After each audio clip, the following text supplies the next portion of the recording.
সজনেগুলো বুড়ো হয়ে যাচ্ছে, তাই পেড়ে ফেলি। উইকেন্ডে আমি ইউজুয়ালি পারি, উইকেন্ড কালকে থেকেই আর কি, শনি রবিবার, কিন্তু ওয়েট করলে আরো বুড়ো হয়ে যাবে বলেই আজকে পেরে নিচ্ছি। এটা কি রেখে দেবো? এই দুটোকে পারি।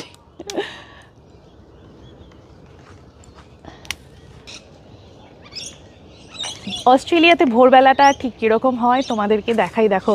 ওই পূব দিক থেকে পেঁপে গাছের ওখান দিয়ে দেখতে পাচ্ছ সূর্য উঠছে, প্রচুর পাখির আনাগোনা, পাখিরা ডাকছে, পাখির আওয়াজ ভোরবেলায় কানে যে কি সুন্দর লাগছে, মানে কি বলবো। আমার এই সবজি বাগানে যে কত ফুল সকালবেলা আসলে দেখতে পাওয়া যায় ফুটে রয়েছে। করলা গাছে করলা ফুল, এদিকে দেখো বেগুন গাছে কত বেগুন হয়েছে, আজকে এগুলো পারবো না, প্রচুর বেগুন হয়েছে।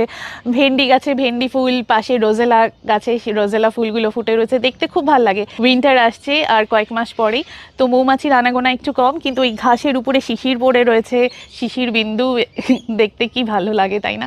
সজনে ফুল তো প্রচুর পড়ে রয়েছে, তার কারণ এই যে সজনে পাড়তে পাড়তে ডাল ছিঁড়ে পড়ছে, এবং সেই ডালের মধ্যে দুটো সজনে রয়েছে, তুলে ফেলি। আর ফুল পড়ে রয়েছে, দেখো কি সুন্দর চারিদিকে ফুল। এমনকি এই সজনে গাছটা অনেক বড় হয়ে গেছে, ডালপালা শাখা প্রশাখা চারিদিকে ছড়িয়েছে, ওই পাড়ে ফেন্সের ওপারে চলে গেছে নেবারদের ওখানে। তো আমাদের নেবাররা এই নিয়ে কিছু মাথা ঘামায় না, এটা একটা বেশ ভালো ব্যাপার। ওরা সজনে খায়ও না, অস্ট্রেলিয়ানরা এখানে সজনে তো খায় না। ওরা যেটা খায় সেটা হলো এই মরিঙ্গা বা এই সজনের পাতা থেকে, ফুল থেকে যে পাউডারগুলো তৈরি হয়, সেইগুলো ওরা সাধারণত সাপ্লিমেন্ট হিসেবে ওরা কিন্তু খায়।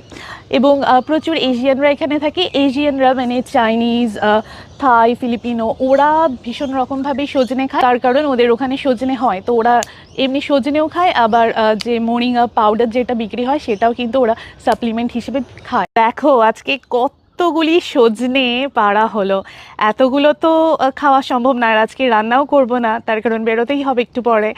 ফ্রিজে রেখে দেবো, কালকে উইকেন্ড আছে, সর্ট আউট করব, কিছু রান্না হবে আর বাকিটা ফ্রিজারে চলে যাবে, যখন সজনে হবে না গাছে তখন রান্না করে খাওয়ার জন্য। এর প্রচুর গুণাগুণ আছে, ভিটামিন এ, সি, ই যেমন আছে, তেমন প্রচুর আয়রন আছে, ব্লাড প্রেশার লেভেলটাকে কন্ট্রোল করার জন্য ভীষণ রকমভাবে সাহায্য করে।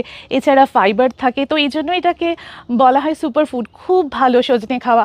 তোমরা কারা কারা সজনে খেতে ভালোবাসো অবশ্যই কমেন্ট সেকশনে জানিও, আর সজনে দিয়ে কি রান্না করো সেটাও জানিও। আমি সাধারণত যেটা করি, সর্ষে দিয়ে আলু দিয়ে সজনে করি, সাম্বারে সজনে ইউজ করি, তো সেগুলো আমার ভালো লাগে। এমনকি ডালে কিংবা মাছের ঝোলেও আমি মাঝে মাঝে সজনে দিই।